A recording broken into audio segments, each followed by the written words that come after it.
You're listening to Brazen Exchange. Hello, good morning. Welcome to Brazen Exchange. I'm your host, Vanessa Imadi. How are you doing today?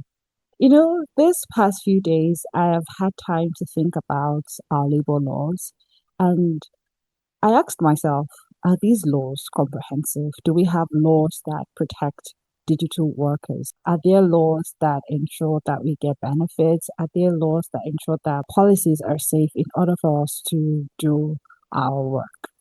This series is the future of work in Africa, and the future of work in Africa, it's shifting towards digital jobs, it's shifting towards green economy is shifting towards AI and all the others. I came across a website, the Global Legal Insight, and there I saw a breakdown of the labor laws in Nigeria as of 2025. So while there were good developments in place, it still felt like, okay, I need to get somebody on here to explain what all of this means because if it means what I think it means, then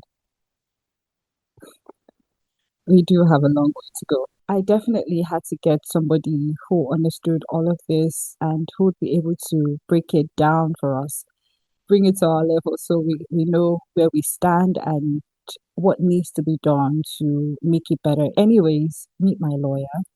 She was part of the writers on the website, the Global Legal Insight. That's where I discovered her. I'm honored that she was willing to come do this and share with us more understanding on our labor laws. Hopefully, would learn. We'll learn about our laws, how our laws are working, and what needs to be done. If you have any comments, as usual, please keep them coming. I see your comments. I enjoy reading your comments. I am glad to see that there are conversations happening around the future of work and to see people being proactive and asking questions in order to get it right. Because that is the thing. It's not about having the work, it's about knowing how to use the work. It's about knowing where the work comes from and how to make it work for you. Somebody who works at Shell as an executive and the gate man at Shell, they both work at Shell, but they're operating differently. So we need to know how to start operating in our digital economy and how to make it work for us. So thank you. Thank you for adding your voice, your opinion. It really matters. You're listening to Brazen Exchange. My name is Josephine Tite Onogan. I am a lawyer licensed to practice in Nigeria for 12 years now, and I've been practicing literally since I got caught to the Nigerian bar. And I currently work with Ike and Co. And I'm a senior associate in Ike and Co. I work on mostly regulatory compliance for clients and also provide business advisory services to clients working in various sectors in Nigeria and all over the world. Ready to answer any questions of any time you have for me related to labor law today. Okay, thank you. But before we start, I like to always ask people how they got into their profession. So if you don't mind me asking, how did you discover law? And what was it about law that was so interesting for you? My discovery of law is kind of funny. Okay, so my dad is a lawyer, and I think it all starts with an issue of being confident in myself. Anyone who's got in Nigeria will be aware that back then, I don't know what is applicable now. When we do junior white and then we go to senior secondary school, they always put us in classes like art class, commercial class, or science. So I was initially placed in science class on the basis of my results from junior white. I thought, well, art class seems like something simple to do. And then I found myself in that class. And then question was, so what do you want to do as somebody in art class when you go to the uni? I want to be a lawyer. After all, my father is a lawyer, so I just but getting into the profession is actually very interesting because I see that there's so many opportunities that are open to a lawyer. As a law student, you must have done a bit and piece of almost everything because law is revolving around our lives. So in university, we have the background for almost every aspect of the law. And so it's easy for somebody who is a lawyer to say, oh, I don't want to do law anymore. My choice of law, like I said, it's more like a case of I don't have anything else to do, so let's just law. And yeah, I had a role model who is my father. I have a similar story. The only thing is that I stayed in science. Based on my result, they put me in science, but I actually wanted arts. Well, at the end of the day, the science people won, and I stayed back in science. I didn't venture into arts again. But look at here we are. I graduated as a microbiology student. Yeah, Yeah, wow. and Nice. here I I've never guessed that. I wish people should, well, I don't know about today in schools, but I actually wish that students are allowed to choose what they actually want to do. am. Well, maybe using the result as a guide is more like guiding you, but it doesn't have to be the strict way of making a choice of career for you. But I guess the good thing is you can always pivot to something else. If you improve yourself and then you pivot to Yes. something else. I just wish that some people would not like feel restricted and stay in a career that they're not really happy with. And I Mhm. think that's what we see mostly today, that many people are in a career that they are not really interested in. And so you see them not performing to the optimum in such careers. So yeah. I hear you. I hear you. But let's talk about law. So I'm interested in Okay. the labor laws in Nigeria. I came across your Okay. article on the Global Legal Global Insight legal website. insight. Yeah. Yes. And there was a breakdown of labor laws in Nigeria as of 2025. Are those laws comprehensive? And what do you have to say about the labor laws we have in Nigeria? When we want consider the sources of labor law in Nigeria, of course, we start with the Constitution of the Federal Republic of Nigeria, which serves as the basis for the validity of any law in Nigeria. And then we also have the Labor Act, which is the principal legislation on labor matters in Nigeria. Then we have other laws like the Trade Unions Act, the Factories Act.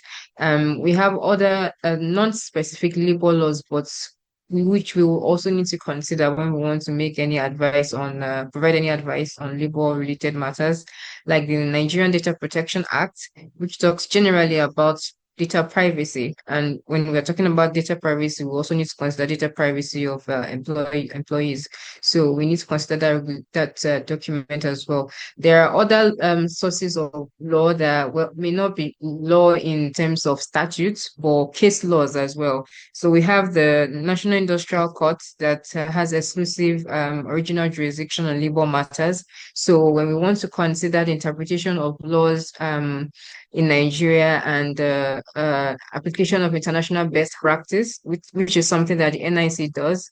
And we also need to look at those cases that have been decided by the National Industrial Court. And then you need to consider employment contracts when you want to start determining the rights of specific employees. When you look at all these laws, let's even take the principal legislation, the labor law. I would say it's not comprehensive in the sense that that piece of legislation is only applicable to a set of people that we call laborers in court, and people who are not professionals, who are not technical workers, in the sense that for professionals like us now, we can't say that act is, it's not we can't, that act is not applicable to us. So mostly, well, the act may have defined what is required as the basic minimum expected for workers. By the definition of workers, it is restrictive. Are our current laws equipped to protect digital workers such as freelancers, gig employees, variations like that? Mm. Well, the use of the word protect can be very relative, right? But our current laws, most of them are old. At the time they were enacted, the form of work we have now is not what it used to be. So we had a traditional form of work of employee working in a definite place that is called place of work. So when we want to consider the application of those laws to the form of work we have now, we may need to make some sort of extra stretch of the law just to see how we can apply it, but sometimes it's just not practicable because of the peculiar nature of digital work, right? So mostly, depending on the kind of digital work you're considering, sometimes you become, well, if we want to define digital work as gig workers or freelancers, who get their job deals from platforms like Upwork or freelancer, right? You will not say we cannot say that there exists any form of employer-employee relationship between the platform owners and such people working on those platforms or who get jobs on those platforms. You can at best be an independent contractor, which means that if there is any issue between you and the person who has employed you to work on that platform, there's really no employment law that you can fall back on to say that this is what is protecting me. So it's all boils down to what is the contract, what is the agreement between you and the person who has engaged you to do particular work on such platforms. So the advice would be that if at all you want to get any job on such digital platforms, ensure that you have comprehensive terms of the employment, even if not written in a formal document that we call contract of employment, as long as it is written like an email, documented to indicate what are the terms and conditions of the work, then that would be the beginning to saying that we have a form of proper protection. But you're the one ensuring that you have that contract in place. That it's not like there's a law on that. Even our principal legislation on labor law in Nigeria, it doesn't cater to protection of independent contractors. So there's something we call contract for service and contract of service. Contract of service is employer-employee. So then we consider the Labor Act applicable to those who are called workers. But if you're an independent contractor, contract for service, it's all contract. What is the contract between you and I? So the person who has engaged the independent contractor is not liable to provide any form of job security, is not liable to provide any form of work safety and health or occupational health and safety requirements. So it's all contracts basically. So it's for the independent contractor to have a good understanding of what are possible issues that may come up in this work that should be in my contract with this person who is engaging me. So these things you've mentioned, it means that basically digital workers, they're on their own. That's how Yeah, it you're on sounded your like. own. Basically, that's the long and short of it all. You're on your own, and it's best if you are aware, right? As I said, if you have good understanding of what are the issues that may come up in this employment, and you let it to be covered in your contracts, in your terms of engagement with the person, so that if those issues come up, you can always go back to it. And if you present what you have as terms of engagement to any court of law in Nigeria, they will interpret it for you and say this is what you both of you have agreed on. So it's solely contract, not provisions of the law that is protecting digital workers in Nigeria. Even formal worker, your protection is limited to what is in your contract, right? So, because like I said, the Labor Act is not applicable to people that will say informal work like you and I, professionals, like technical professionals, is not applicable to us. Then you in formal work, you can have remote work, but the law does not have provisions related to remote work. I read a case about, I think it was Bolt and one driver. The driver was talking about how there was a lack of protection for boat drivers, and they both said they were independent contractors. So many people That's said it. that that was an avenue, or rather an opportunity for Nigeria to erect a framework, at least to protect gig workers like that boat driver. What do you have to say about that? This is it. It's not a direct connection between you. Okay, let's look at it in another way. There is both. There is a driver, there is a consumer or the customer. Now, it's not the boat that engaged the driver as my staff. By the way, Bolt is not even in Nigeria. I'm not aware that Bolt is a company registered in Nigeria. So it's just a platform, right? The same way Upwork and freelance is a platform. The best that our government can do is to limit, maybe restrict the access of those platforms in Nigeria and their operation in Nigeria. But then we will shout again that they're stopping the creation of jobs for young people, right? So because again, you think about it, how do you even want to enforce your laws that are here, like local laws in another person's territory outside Nigeria? So like, okay, let's even assume it's a company in Nigeria. If it's a company in Nigeria, it's easier, right? Because it will have a registered address in Nigeria where you can pursue them for anything, right? But then these issues still would exist of whether there exists employer-employee relationship or whether they are independent contractors, because those are two separate issues, right? So the law is that as long as a person cannot tell you how you provide your service. You are not a staff under the person who has engaged you. You are a professional who is providing your service independently of whatever it is that the employer has to people who are the end consumers of your service. An easier way for employers, not even necessarily digital work, even in traditional work form, it has always been existing that people who do not want to subject themselves to being liable for the typical obligations of an employer, they will engage a person and make it from that you are an independent contractor, you're providing your service, right? Not that we're employing you on our books or on our record as a staff. I've been hearing lots of risks, right, involved in working in the digital economy. What other legal risks do young Africans face when they are working with a global organization or even on these digital platforms? And how can they better protect themselves? Okay, so well, I'm not going to speak strictly on digital work now. But let's assume a young African that is employed with a multinational company that can be sent out of the initial place of work to another country to work. Those companies will necessarily have documents that regulate issues like this. And what a person should do, or a young African should do, is that when you gain such employment, do not just focus on your contract of employment, right? Be interested in knowing about other policies that the company has that will be incorporated by reference into your contract of employment. Because your contract of employment will just be a 2 or 3 piece document, right?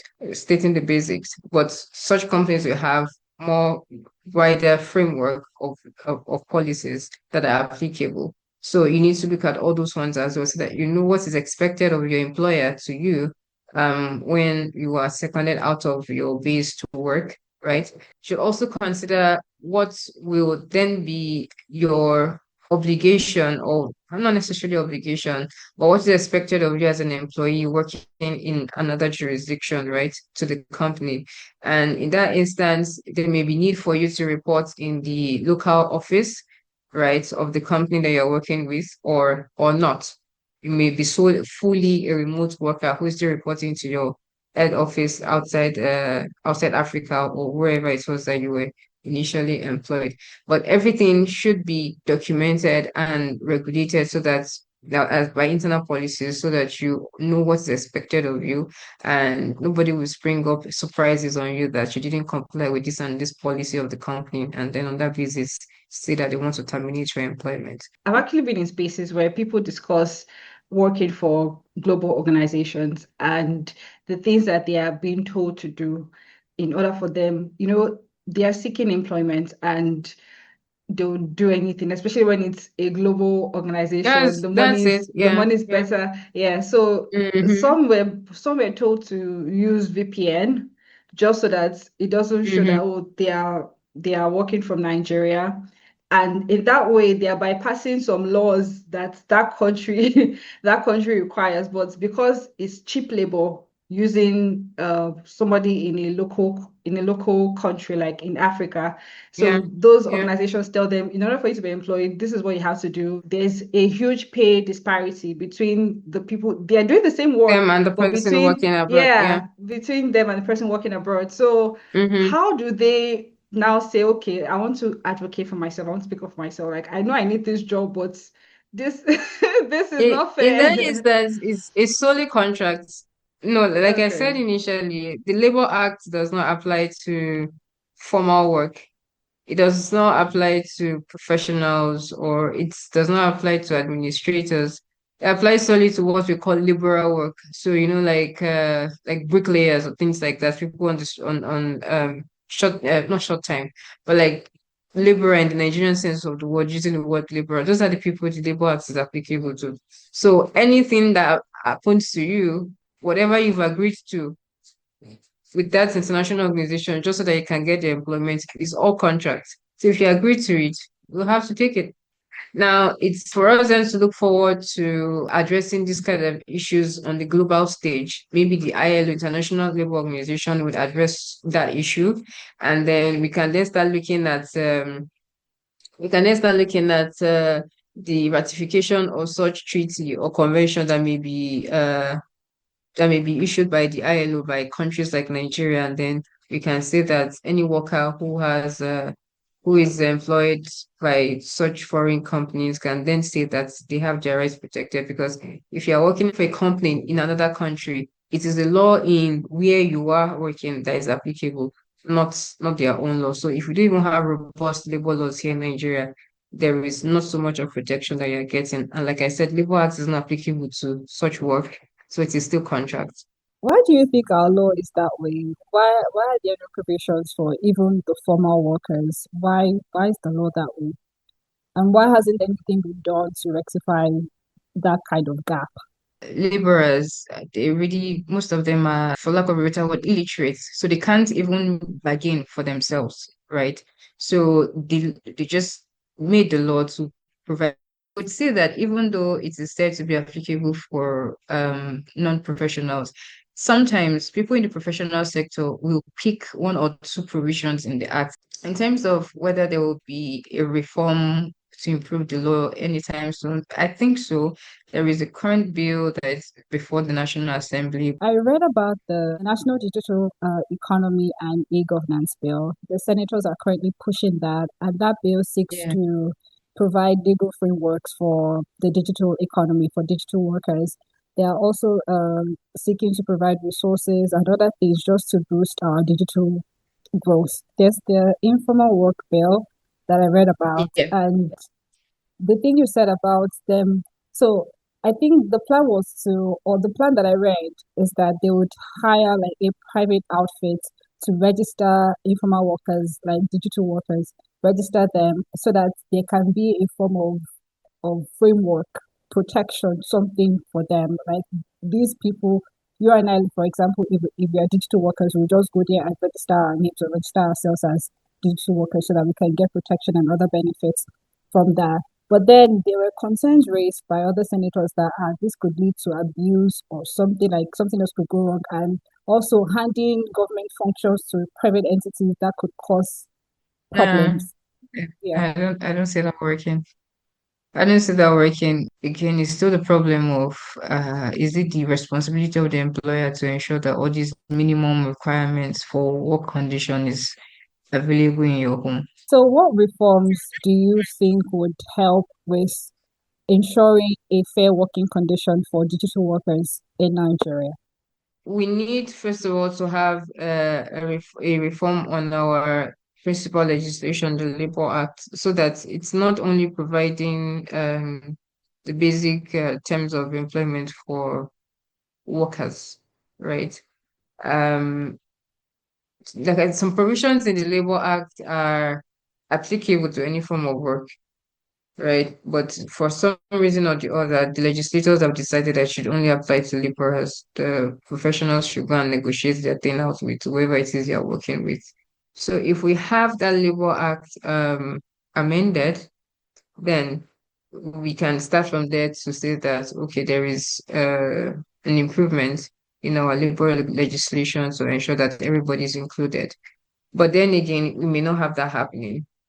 And that's why you will see that more work specific legislations are being put forward, like the informal domestic worker bill that is pending in the National Assembly, right? Because if you look at the global stage, the ILO also has general conventions that are applicable to all workers. It also have the specific ones that are applicable to specific kind of work, because when you look at it, sometimes the conditions are different. The conditions of work are different, and maybe that is why it is necessary that we have a kind of work specific document that will address the issues that may come up in employment for that sector of work. So maybe that is what we need also for gig workers. And again, even if we have such laws, the enforcement may be limited for as long as we have foreign companies providing the platforms and not Nigerian companies providing the platform. So if we have any legislation in Nigeria now that is applicable to gig workers, if there is a gig platform that is owned by a Nigerian company, then the law will be applicable to the Nigerian company. But all these foreign ones, to the extent that they are not here, we may have issues with enforcement because they are not here. And you can't really stop people from getting jobs from those platforms. Of course, you can. The government can try the way they did for Twitter and ban Twitter from operating in Nigeria, right? But Nigerians still found how to use VPNs so that they can access Twitter. So people who are Yeah. desperate for work will still find a way, even if the Nigerian government says stop advertising, stop targeting Nigerians. Nigerians will still find a way of accessing those platforms so that they can get jobs. You're listening to Brazen Exchange. Thank you so much for giving me your time. There's a mini game of Would You Rather. This is where I present two options to you and then you tell me which you would rather go for. Okay, are you ready? Okay, so would you rather rights awareness or policy reforms? Awareness. Okay, so worker protection or business flexibility? Worker protection. Okay, formal contracts or verbal agreements? Formal contracts, please. Of course, you're a lawyer. Okay, union protection or individual negotiation? Hmm. Depends. The union can be good sometimes. Yeah. The good thing about union is that they can present what one person will not be able to argue out for everybody. Okay, and the last one, reporting violations or walking away? Please report.